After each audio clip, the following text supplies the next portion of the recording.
ایک زمانے میں عرب کے اندر قحط پیدا ہوا جس سے مکے والے بہت زیادہ متاثر ہوئے۔ مکہ میں چونکہ زراعت نہیں ہوتی تھی، انہیں غلہ باہر سے منگوانا پڑتا تھا، اور جن مقامات سے غلہ آتا تھا وہاں بھی قحط کے آثار نمایاں تھے۔ اس زمانے میں ایک چھوٹا سا واقعہ پیش آیا، وہ یہ کہ نجد ایک واحد علاقہ تھا جہاں کی پیداوار قحط سالی سے بچ گئی تھی اور وہاں سے غلہ مکے کو برآمد ہو سکتا تھا۔ ایک دن مسلمانوں کا ایک فوجی دستہ کسی مقام پر تھا کہ انہوں نے ایک شخص کو مشتبہ حالت میں گرفتار کر کے مدینہ منورہ پہنچا دیا۔ نبی پاک صلی اللہ علیہ وسلم ذاتی طور پر اس کو پہلے بھی جانتے تھے، اور یہ شخص نجد کا ایک بڑا سردار ثمامہ بن اسال تھا، اور ایک مرتبہ ہجرت سے پہلے مکہ مکرمہ آیا تھا۔ نبی پاک صلی اللہ علیہ وسلم نے حسب عادت اس کو اسلام کی تبلیغ کی تو اس نے دھمکی دے کر کہا کہ اے محمد صلی اللہ علیہ وسلم، چپ رہو ورنہ میں آپ کو جان سے مار ڈالوں گا۔ اب وہی شخص گرفتار ہو کر مدینہ منورہ میں نبی پاک صلی اللہ علیہ وسلم کے سامنے پیش کیا گیا۔ اللہ کے نبی صلی اللہ علیہ وسلم نے اس سے فرمایا کہ کیا اب بھی وقت نہیں آیا کہ تو اپنی بے دینی اور بت پرستی کو چھوڑ کر اپنے بنانے والے خالق و مالک کی عبادت کر اور کلمہ اسلام پڑھ لے؟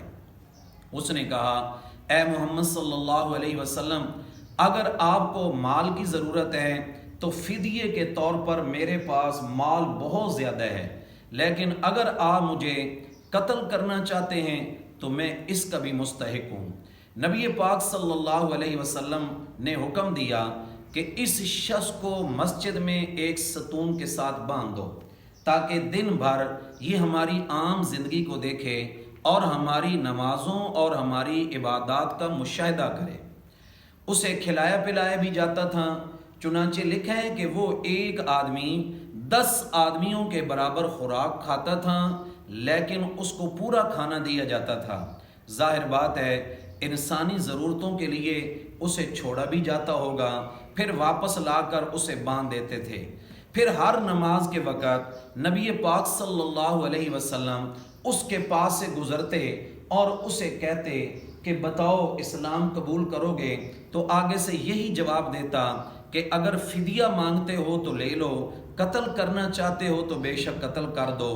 بالآخر 20 بار اس کا یہ جواب سن کر اللہ کے نبی صلی اللہ علیہ وسلم نے فرمایا جاؤ، میں نے تمہیں مفت میں چھوڑ دیا ہے۔ آپ صلی اللہ علیہ وسلم کا یہ اعلان سن کر، جس کی اس کو اس وقت کوئی توقع اور امید نہیں تھی، آپ صلی اللہ علیہ وسلم کے لطف اور مہربانی سے بے حد متاثر ہوا۔ وہ مسجد سے نکلتا ہے اور قریب ہی ایک کنویں کے پاس جا کر غسل کرتا ہے۔ واپس آ کر نبی پاک صلی اللہ علیہ وسلم کے سامنے آ کر کہتا ہے اشہد اللہ الہ الا اللہ و اشہد ان محمد رسول اللہ۔ اس جملے کا بھی اضافہ کرتا ہے کہ اب سے چند منٹ پہلے دنیا کا وہ شخص جس سے میں سب سے زیادہ نفرت کرتا تھا وہ آپ تھے، لیکن رب کعبہ کی قسم اب دنیا کا وہ شخص جس سے میں سب سے زیادہ محبت کرتا ہوں وہ آپ صلی اللہ علیہ وسلم ہی ہیں۔ وہ کافر آپ صلی اللہ علیہ وسلم کے اخلاق سے، آپ کی مہربانی سے، آقا علیہ الصلوۃ والسلام کے لطف و کرم سے متاثر ہو کر اسلام قبول کرتا ہے اور جہنم کی آگ سے بچ کر جنت کا مستحق بن جاتا ہے۔ سامعین محترم، یہ ہیں ہمارے پیارے نبی صلی اللہ علیہ وسلم کے عظیم اخلاق جنہوں نے لوگوں کو اسلام کے اندر داخل کیا۔ اللہ کریم ہم سب کو حضور علیہ الصلوۃ والسلام والے اخلاق عالیہ نصیب فرمائیں۔ وما علینا الا البلاغ۔